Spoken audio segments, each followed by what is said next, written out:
जय श्री कृष्ण साथियों, शुभ संध्या। तो अभी हम लोग देख रहे हैं नाटक जो है आषाढ़ का एक दिन।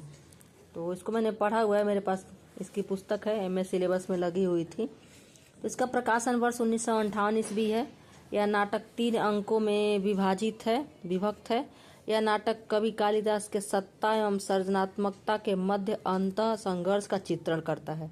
यह केवल कालिदास का द्वंद्व नहीं बल्कि आधुनिक मानव का भी अंतर्द्वंद है।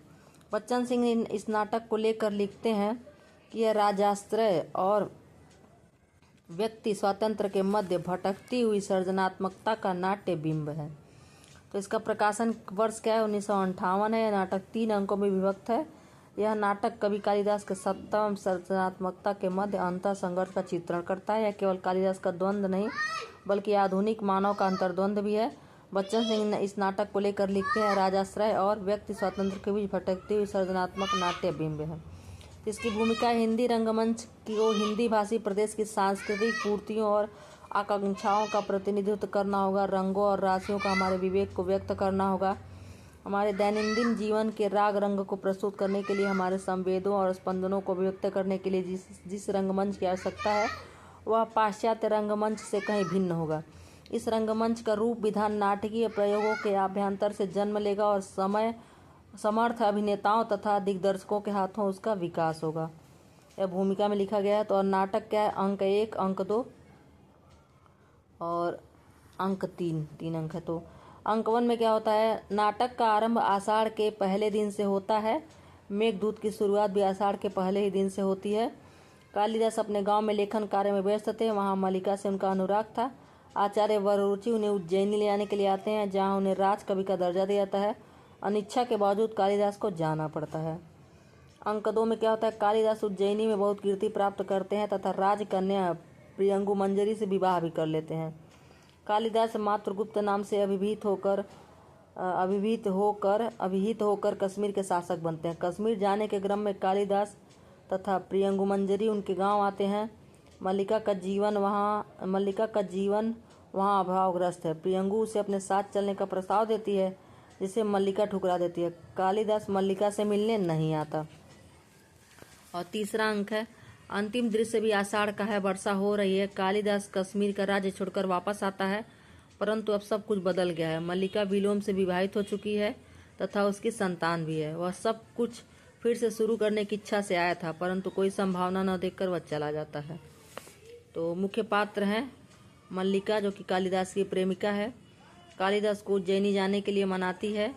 उज्जैनी से आने वाले व्यापारियों से कालिदास की रचनाएं मांगकर पढ़ती है। विलोम से नफरत के बावजूद अंततः उससे विवाह करती है।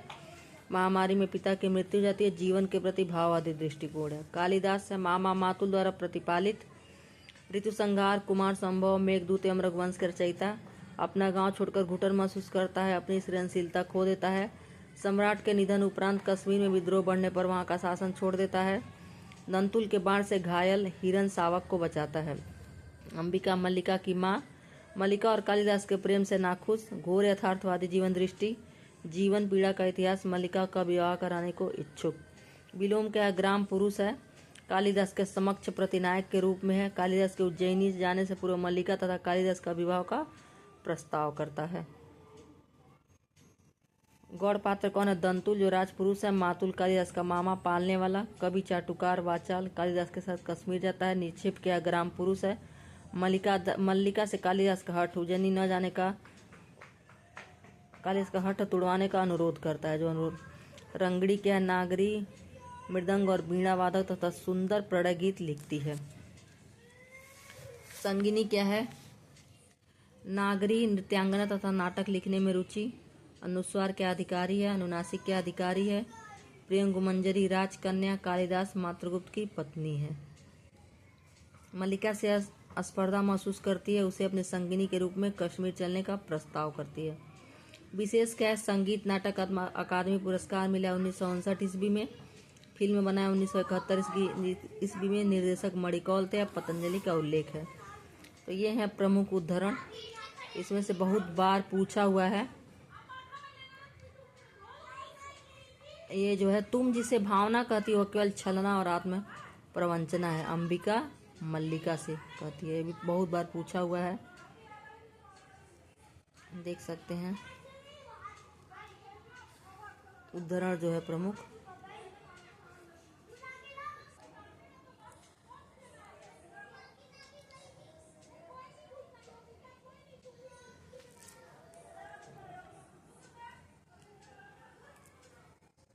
ये देखिए, अब ये अंक 2 का है उद्धरण, जो विशेष है। आपको अगर पढ़ना है तो रोक कर पढ़ सकते हैं, क्योंकि मैं पढ़ूंगी तो शायद कोई सुनेगा नहीं। अपने जिसको खुद से पढ़ने का मन रहेगा वो पढ़ेगा।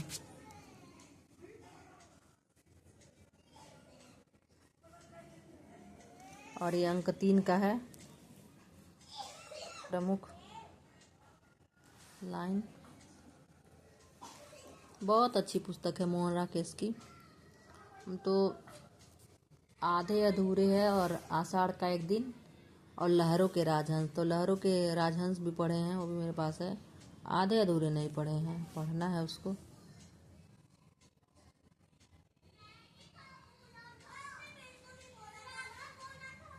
देख सकते हैं ये प्रमुख उद्धरण है, इसमें दिया हुआ है। अगर जिसको भी पढ़ना हो वीडियो रोक कर पढ़ सकते हैं।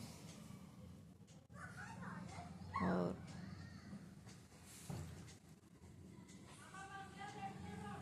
आपको कैसा लगा वीडियो ज़रूर बताएं, प्लीज़ कमेंट करें।